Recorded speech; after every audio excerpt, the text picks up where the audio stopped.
I'm here with Faye, and I have just a quick question because we just talked, Faye. We talked about mindset, and you are a high achiever. You're a very hyper disciplined person. You're a very focused person, and yet you hit some roadblocks a few months ago that almost derailed you.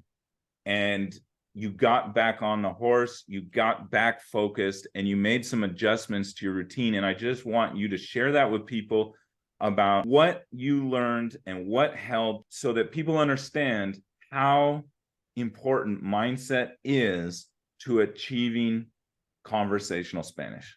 Okay, so my journey with Spanish is not one that started with this program. I did come into the program with quite a lot of knowledge already about Spanish, but where I needed help was vocabulary, learning more words, and learning the structure, how to navigate the structure of the language. So not just things I want to say, but how do I want to speak well?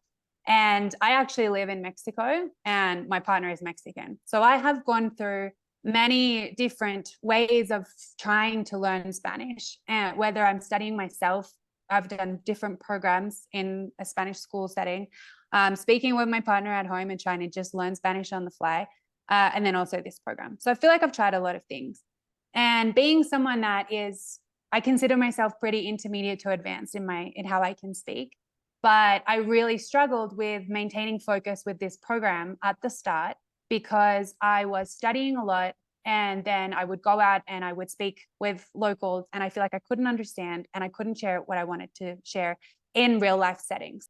And I just got totally derailed, and I didn't do any studies or any practice or speaking at home at all with my partner. I then was put into a situation where I had to speak Spanish, and I was really surprised with how much I could retain.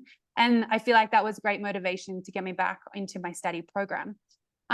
So I realized, and I guess this is the most, what I really want to share with everyone is that I had set myself a specific goal, of which I still do have, and that is to be a fluent speaker. I was already pretty conversational, but I really wanted to get really well, to speak really well, sorry. But my mindset shifted after my own little journey, which I'm sure everyone has in their own way with their learning of this language. I realized it was more important for me to be consistent with my practice and to just show up every day. And that would be enough. Not to, because I really put myself into, for the next 5 months, I'm going to study Spanish as much as I can and fully immerse myself in books, podcasts, in these classes, in lessons, everything. But it's not really realistic when you have to do life as well as this program. So what I found that's been really helpful for me coming back into this journey with this program is to just show up every day, minimum 10 minutes, and 30 minutes of studying and at least 30 minutes of coming to the classes, and working within more of habits and a stronger system rather than just consuming myself with Spanish. And that's given me more motivation to get back into my studies. It also depends on knowing yourself and how you learn. I know how I learn, and it's by the systems I build and the goals that I set for myself. So I shared with Peter that I have an objective goal to do the Delhi C1 test, and I'm going to be doing that in a couple of months. But so that's a specific goal I'm working towards, but also my system that I've been working with Peter to develop and refine has really helped me as well along the way. So I think both are important for people.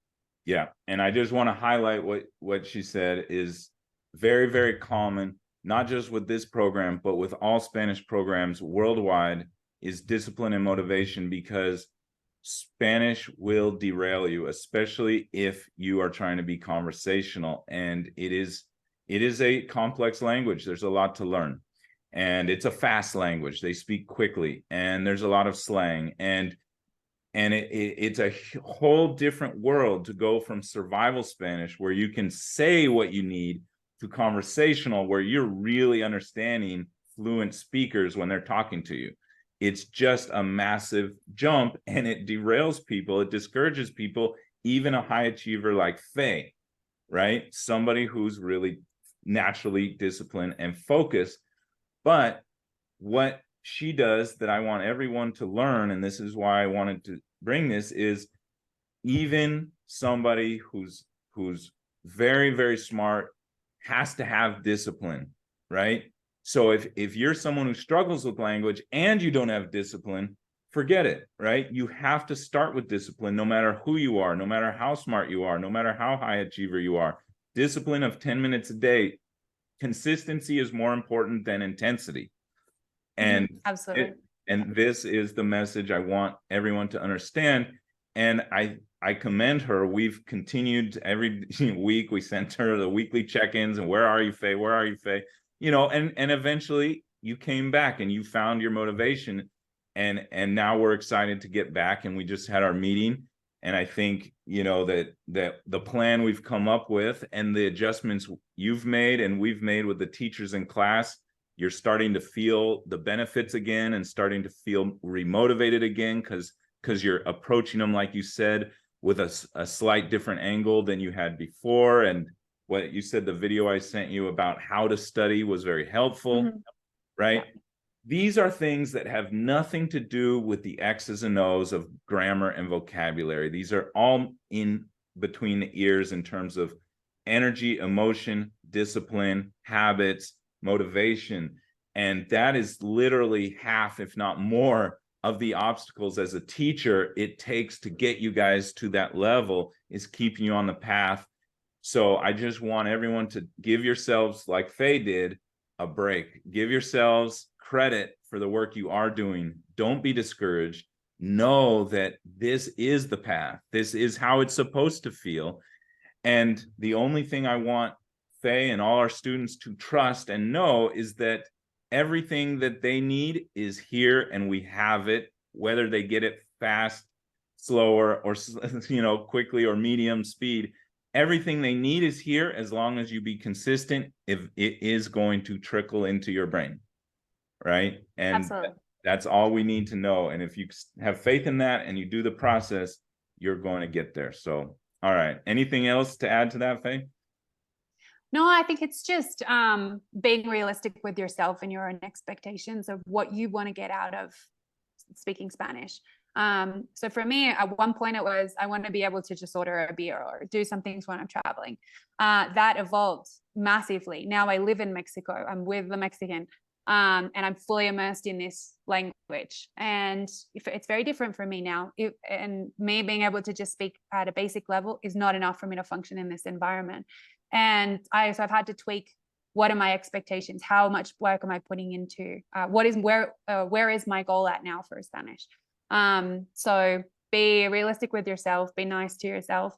But more than anything, just show up and be consistent is what's definitely helped me the most. Beautiful. Beautifully said.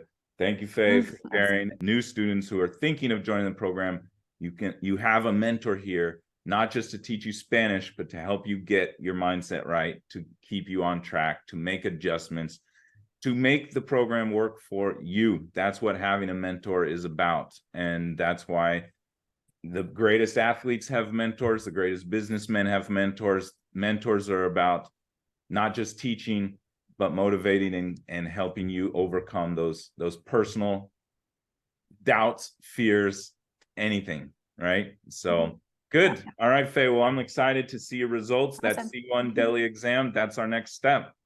Yeah, we'll see. Next video for that one. Yep. Thanks, Peter.